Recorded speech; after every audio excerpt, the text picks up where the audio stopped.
aujourd'hui, j'ai une très bonne nouvelle puisque j'ai pu discuter avec notre ami Sushiman et on a pu déterminer ensemble le forfait et tout ce qui allait avec. Donc, sans plus attendre, on a déterminé ensemble un forfait mensuel de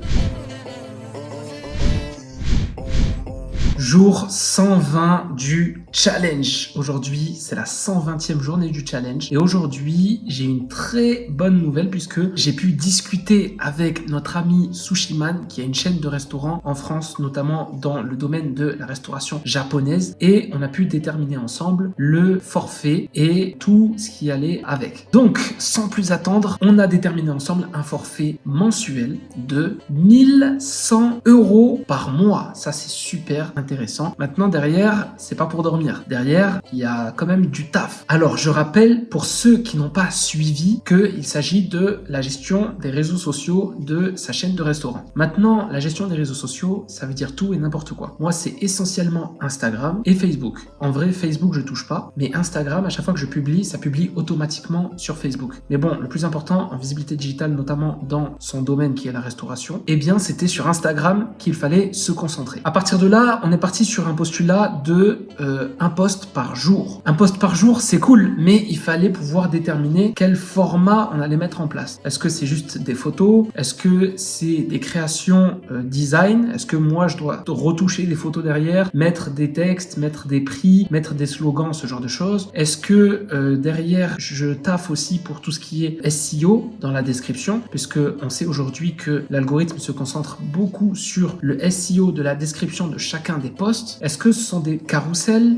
des créations de carousels? Est-ce que va y avoir des vidéos aussi? S'il y a des vidéos, est-ce que je devrais les tourner et les monter moi-même ou me débrouiller pour trouver quelqu'un qui va s'en occuper? Bref, on a pu déterminer tout ça et ajuster le prix en fonction de tout ça. Et donc, ce sont les franchisés qui vont prendre des vidéos et en fonction de ça, lui, il a déjà un monteur vidéo qui va travailler sur les vidéos et moi, je vais juste les recevoir et mon taf, ce sera de les publier. Quand il n'y aura pas de vidéo, mon taf, ce sera de mettre en avant des photos, des images, de peut-être retoucher certaines images, certaines photos, histoire que ce soit pro. Derrière mon taf aussi, c'est d'alimenter correctement toute la partie description SEO et surtout, j'ai un taf dans le community management qui est de travailler sur les DM. Alors, les DM, c'est les messages privés sur Instagram, ok? Pour ce qui est des DM, c'est un peu délicat parce que moi, c'est pas ma spécialité. Parce que moi, je suis pas spécialiste dans la restauration japonaise. Donc, s'il y a des questions sur les allergènes ou ce genre de choses, je pourrais pas répondre. Par contre, et on s'est mis d'accord sur le fait que si c'est des questions bateau ou si c'est pas juste des questions, mais juste des remarques qui nécessitent un merci beaucoup, à bientôt, ce genre de choses, eh bien, à ce moment-là, c'est moi qui m'en occuperai. Et toutes les questions auxquelles moi, je ne peux pas répondre, je les mets dans un onglet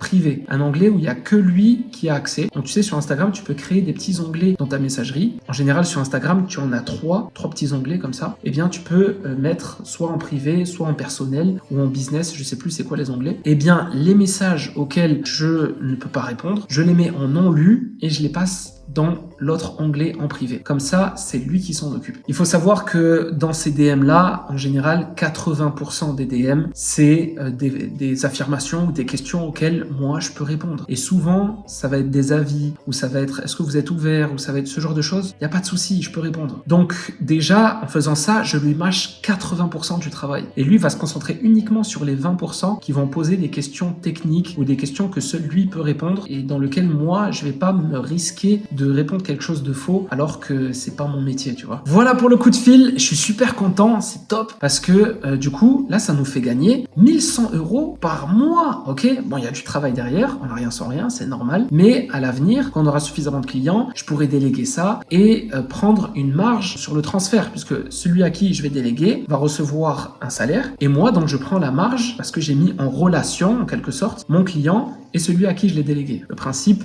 du salariat, tout simplement.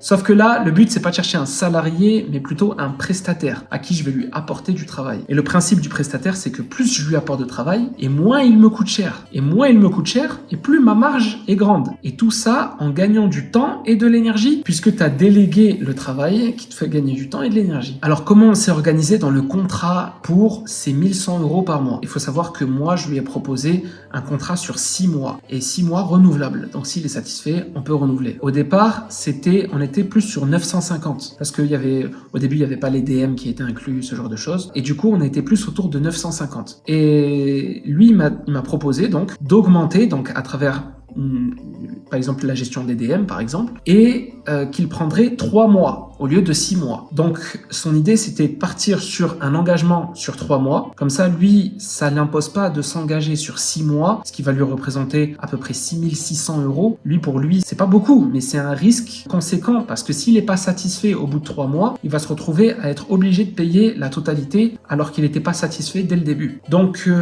moi, pour la confiance client, et surtout parce que je connais mes compétences, je connais ma capacité et la qualité du travail que je peux lui apporter, et puis en plus, voilà, il a fait un effort, il a dit, voilà, on va rajouter une prestation et tout. Donc j'ai dit, ok pour les 3 mois, mais si on termine les 3 mois, on renouvelle pour 9 mois, histoire de terminer l'année. Donc l'idée, c'était que moi, je veux bien lui donner 3 mois, ok, il n'y a pas de souci, il me teste et tout, il voit comment ça fonctionne et tout. Et derrière, je remplis donc moi les garanties que je lui ai données, et derrière, on bascule sur 9 mois, ce qui fait que c'est comme si c'était engagé sur 1 an. Et je connais ma capacité, je connais la qualité de mon travail, donc normalement, je vais valider les garanties que je lui ai données, et si je valide les garanties que je lui ai données, derrière, automatiquement, on passera à 9 mois. Donc, on s'est mis d'accord, ce qui est plutôt cool, et du coup, il m'a fait le virement. Donc, j'ai reçu le virement, 1100 €, et on commence dès le début du mois, quoi, du 5e mois. Nous, on va commencer le 5e mois à partir de demain après-demain. Eh bien, son travail avec lui commence aussi en même temps, demain ou après-demain. Donc voilà, tout est venu très très vite, mais c'est grâce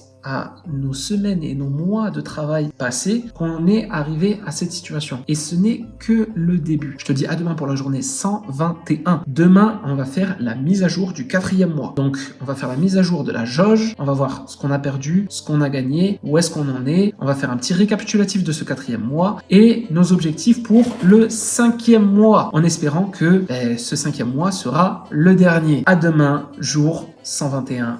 Peace!